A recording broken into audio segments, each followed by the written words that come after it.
Hi everyone, my name's Lalicia, and today we're going to be talking about global warming.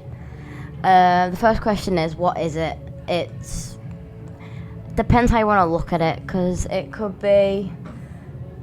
Some people say it's just the world warming up, but others will go into more depth about it, like people using cars is affecting it a lot. And harvesting meat is also a big factor because cows and sheep do the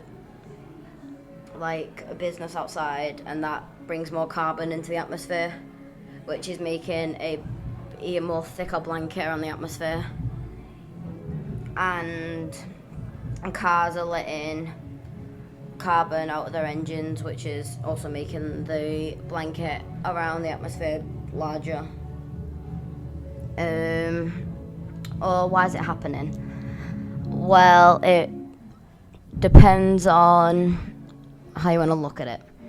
It's happening because more people are driving around and a lot more people are eating meat, so that's has a big factor for it.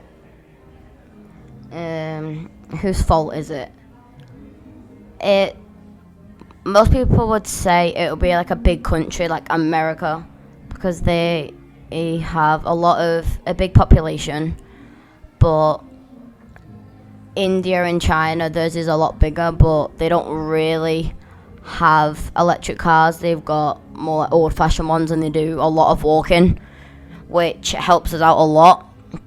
So in America, they've got massive motorways that are like 7 lanes long on both sides. So that is meant to help people get around quicker, but doesn't really, because then there's more cars going onto the road, making the carbon go into the air and make the blanket a lot thicker. Who is to blame the most?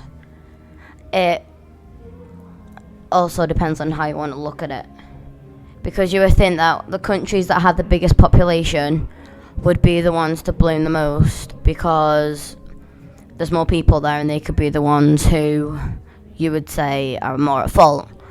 But it really just depends on what country has the most vehicles, like America. So they could be a big part of the world affecting it, because if there's a lot of land and there's a lot of people there and a lot of cars.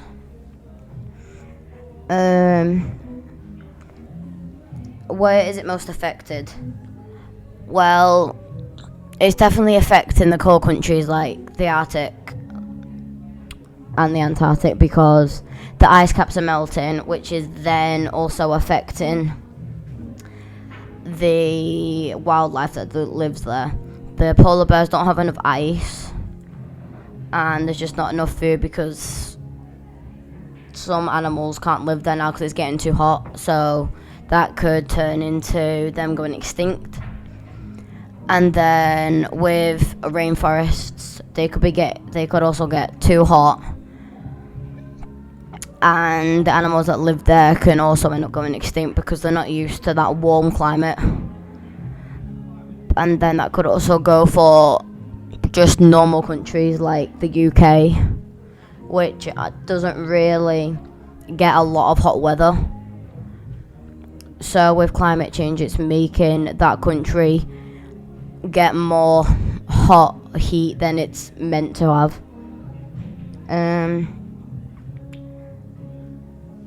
What does it affect? Like I just said, it affects wildlife, humans. It can also affect the future generations, because the the petrol is going up by a lot, and running out of it. So the next generation, even though it might help them that there's not enough oil left, so they would have to do more walking and more like biking or going on scooters to places, it's also bad because they might need that oil to do like experiments to help scientists like solve problems and get more treatment for